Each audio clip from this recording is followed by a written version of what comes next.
Doctor एकिका Singh, बांशवन स्त्री एवं प्रसूति रोग विशेषज्ञ, शारदा नारायण हॉस्पिटल।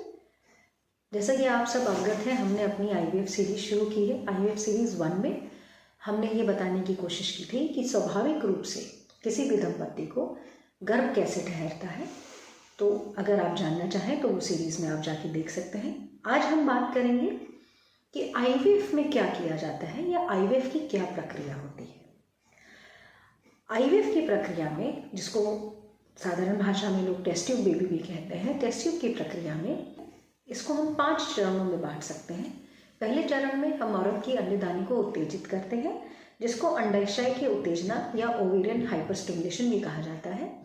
इसके दौरान हर महिला को उसकी उम्र, उसके वज़न और अंडेदानी में उसके कितने अंडे हैं उसके हिसाब से इंजेक्शन दिए जाते हैं। ये इंजेक्शन 9 दिन से लेके 13 दिन तक दिए जाते हैं, वो हर महिला पे निर्भर करता है। ये इंजेक्शंस देने के बाद हम कोशिश करते हैं दोनों अंडों से अंडे को निकालने की। अमूमतः जब स्वाभाविक रूप से प्रेगनेंसी रुकती है तो औरत के अंडाशय में सिर्फ एक अंडा बढ़ता है, लेकिन IVF के दौरान जो IVF स्पेशलिस्ट होते हैं उनकी कोशिश होती है कि कम से वो ज़्यादा से ज़्यादा अंडे दोनों ही अंडेशयों में बढ़ें, ताकि उनको हम बाहर निकाल सकें और हम IVF का काम कर सकें।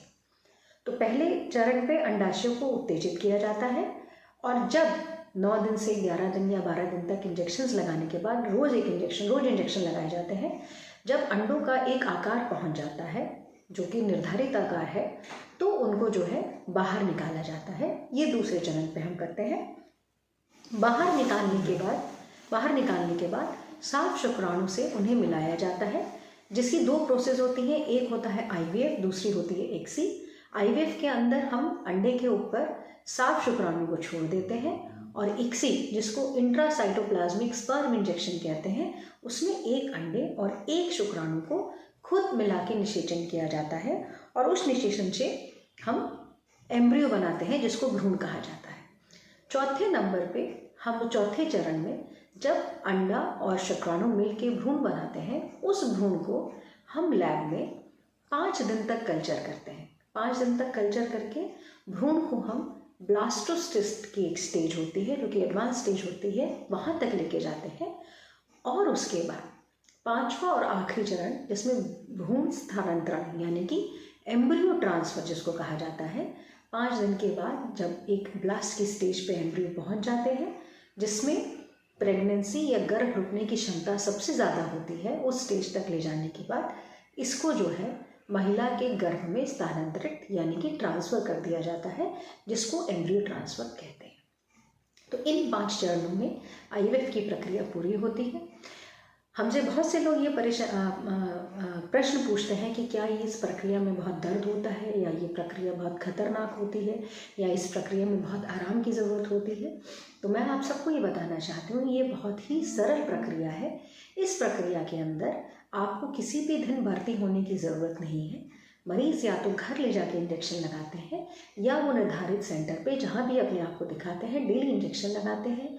जिस दिन उनके अंडे बन जाते हैं, एक दिन कुछ देर के लिए उनको भर्ती किया जाता है, 4-5 घंटे के लिए उनके अंडे निकाल के उनको भेज दिया जाता है। और उसी तरह से जिस दिन हम भ्रूण को ट्रांसफ़र करते हैं यानी कि एम्ब्रियो ट्रांसफ़र करते हैं, एम्ब्रियो ट्रांसफ़र के भी बाद मरीज़ जो है तुरंत अपने घर जा सकता है। तो मैं ये बताना चाहती हूँ कि IVF की प्रक्रिया बहुत ही सिंपल और सरल प्रक्रिया है, जिनको हम 5 चरणों में पूरा करते हैं। और इन चरणों में किसी भी एक चरण में महिला की जान को खतरा नहीं होता है, उनको किसी तरह का कोई दुखद अनुभव नहीं होता है, कहीं कोई पेनफुल इंजेक्शन नहीं लगते हैं, कोई पेनफुल फीलिंग नहीं होती है और वो रूटीन अपना काम और दिनचर्या आराम से कर सकती है।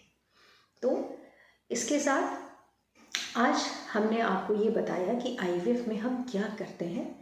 अब हमारी अगली सीरीज़ में तीसरे चरण में हम आपको ये बताएंगे कि गर्भ ना रुकने के महिला में और पुरुष में क्या लक्षण हो सकते हैं और किन दंपत्तियों को IVF की सलाह लेनी चाहिए या IVF कराना चाहिए। Thank you.